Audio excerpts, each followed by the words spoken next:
We live in South Central LA.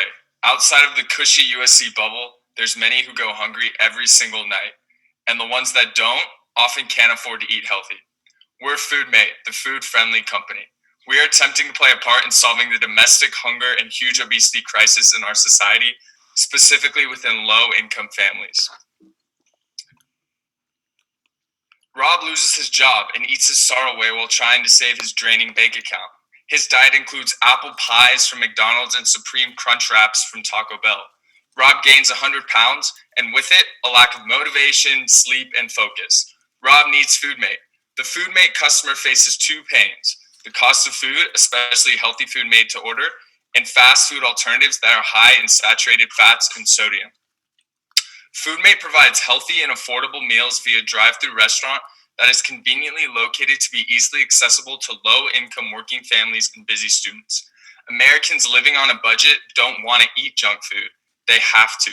We strive to serve a dollar menu eating junk food eater who wants to be healthier but can't afford it. Whenever we can't sell in our drive-through, we deliver it to people who can't afford anything. As we strive to be a socially good company, we aim to be zero waste. Well, that sounds wonderful, but you might wonder how we plan to achieve this seemingly impossible goal. Lowering prices will be achieved by partnering with grocery stores who will donate their unsold food instead of throwing it away. Supermarkets such as Trader Joe's and Costco have F ratings with no commitment to food waste, contributing to 40% of the produced food annually that never gets eaten. Imagine a world where no food went to waste. Everybody could afford the nutritious food they want when they want it. It's a healthier world that everybody wants to be a part of. And imagine a world where healthy food is also affordable. Grocery stores having a poor food waste rating will be willing to partner with us in order to improve their food waste score that is taken into account for loans and marketing strategies. We have visited and called multiple grocery stores to interview their donation coordinators, and they all have expressed their willingness to donate food to Foodmate. Trader Joe's, Target, and Ralph's are willing to officially partner with us after register through their corporate headquarters and website to provide our official company tax code. So here's a prototype of our website, and you can see the description of our company. Then, if you're interested, you can see if you qualify to be a customer with Foodmate, if you fall under any of these programs. And because we don't know the amounts of foods we'll be receiving from the supermarkets, we will make daily menus that people can refer to, such as this lunch menu. Our direct competition is fast food companies, and we're better than your typical fast food company because we only offer healthy and affordable meal options, while fast food venues' main marketable products are unhealthy foods such as In-N-Out's animal fries. Compared to healthy alternatives such as Every Table, Foodmate is different because it helps solve both the hunger and food waste problems through utilizing supermarket unsellables and selling food made to order at a low price. Supermarkets are responsible for 10% of all U.S. food waste. That's 43 billion pounds annually. According to Guardian, the food supply chain wastes the categories listed below, and if we tap into all of these unsellables, we have a huge source of inventory for Foodmate. Additionally, the fast food market is estimated to reach $931.7 billion by 2027, and we plan on obtaining 1% of the California fast food market, which is valued at a modest $4 million. And there are additionally 4 million people that qualify for EBT in California. And in some districts, over 90% of LA students qualify for free and reduced lunch, and this is our target. So, to give a brief overview of how we would operate, we would start the process by collecting the food from our supermarket partners bi-weekly, picking up and replacing their Foodmate donation containers and loading them into our reefer trucks. Once arriving at our kitchen warehouse, we would sort the food and keep the usable donations for our meals and prepare a menu for that day based off of what we have. Once decided on our meals, we would publish a menu on the website as well as post one physically at our stores. All of our meals will be made fresh to order for customers and will be available through a drive-through that's both accessible to cars and people on foot. So now we have a broad criteria of how we would deem our food usable for service. Obviously, qualities such as mold and a foul smell would make the food immediately unusable, but there are other criteria that we look for depending on the food group. All the food that does not pass the standards that we need to maintain our A-grade rating as a restaurant will either be further donated or composted, making us a zero food waste company. Moving on, this is how we would determine our customers. Our goal is to solve the low-income community's need for healthy food. So if you qualify for any of these categories, you can order at Foodmate. Thank you so much for listening. Ending food waste and bringing healthy ingredients into the fast food industry are huge passions of ours. Foodmate delivers efficiently in both respects. We are open to any questions you may have. Okay, you're open for questions. Let them come. Awesome. I really love this idea. I think it's really powerful. I think it's really necessary. I spent the early part of my career making a film all across America about food deserts and obesity. So I'm very passionate and understand the problem very well. I think there are a couple, you said that the main competition is fast food chains. Have you guys, how do you compare to a company that's right here in LA called Every Table who does something very similar? That's a fantastic question, and we actually prepared very well for that. So we're different than Every Table on many different ways. They actually have pre-made meals, and actually are priced at higher levels than ours. So they serve underserved communities and affluent communities. So they serve both actually. And so how we're different is we tap into the food waste. So we're actually solving both problems: the food waste of supermarkets and the need for healthy food in low-income communities, while they only focus on the need for healthy food. We also have drive-thrus with fresh food, and we have predetermined customers that register through our website that we've made. And so that's kind of how we're different. Is we're utilizing the food waste problem. Got it. So they mainly, their business hinges on subsidies, right? Charging people who can afford it more. With you guys, it really hinges on inventory, right? So talk to me about how you, I'm not very familiar with grocery stores' food waste, but I would imagine that could be a real issue if that pipeline dries up. So can you talk a little bit about how you are thinking about, maintaining that inventory and what the patterns look like over time? Yeah, that's a great question. So we actually started with restaurants and supermarkets, but then we we're focused now on supermarkets because of the amount of food they throw out, which is just amazing. The amount of food, as you could see from the slide Amanda shared, they throw out probably about almost 40% of the produced food. And so obviously here they have some are committed to certain food waste commitments, but several aren't. Trader Joe's has unclear commitments, and so we want to help them, help their brand image by partnering with them, and allowing them to have another source where they can give their food waste, and really increase their public image. Tim, do you have anything to add to that? Yeah, I mean, a lot of people. I mean, as Jack said, a lot of people, a lot of grocery stores throw away food and they don't have a commitment. They don't have anybody to give it to, and a lot of the donations are on a store basis, and it's not on a company base. And that's what we would want to put in place. We would want to partner with the chain. We would want to partner with the companies and not the individual stores. And I mean, a lot of we also want to tap into the ugly food, so like the carrots that look a bit odd, or like the tomato that's perfectly fine but that's a bit too orange. These are food, like as Jack said, 40% of the food that's produced annually is absolutely untouched. So there's a huge market, and we believe we're not going to run out of the food for that. You can the next slide to show more of the numbers, not this one. The next one actually after that.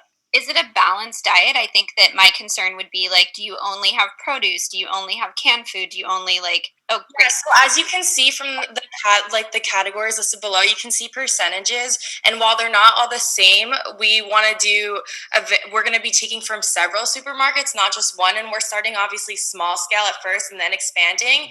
And 10% is a lot of the supermarkets for US. That's, like I said earlier, it's 40 trillion pounds annually. And additionally, because we don't know exactly what we're going to get, as time goes on, I'm sure we'll be able to standardize it more. But because we don't know initially, we're going to have a daily menu. So every day is going to be a different menu. So a quick question. I commend you. I think this is a great use case. I am always amazed every time I have two little ones now, a 3-year-old and a 1-year-old, when I pull up to McDonald's and I get like the Happy Meal, how cheap it is. And then you sit there and you're like, this is exactly why America has this problem. It's unbelievable. My question is actually more around one. I think you can make this work on a local basis and for a local community. I get super nervous about scale. So, doing this for one community is one thing. Doing this for 50 communities is a completely another ballgame. Have you thought about go-to-market strategies and how you would scale this out? Because I think there's a lot of thought that needs to go into that. No question, I bet you could do this for South Central LA. The question is, can you do it for the rest of LA and then the rest of California and spread from there? Yeah. So I can speak on that, and I think that is a great point that you brought up. Is that you're right? Is that our real business model, and I think the way that we're handling everything doesn't only come down to demographics, but it also comes down to availability of food and how easy it would be to bring those two things together. I think if we were doing a go-to-market strategy, we would start, like you said, in South Central LA. That's really the first thing we're looking at, and I'm sure over time as we'll go on, we're going to find different communities that we could potentially set this up in, such as areas such as Detroit, areas such as in the Seattle area where there are food deserts, and there is a lot of people that are in need for healthy options for cheap food. I think in terms of a go-to-market strategy, I think the pilot of it and where we're going to start off, and it's going to be a real trial and error at the beginning, is going to be South Central LA.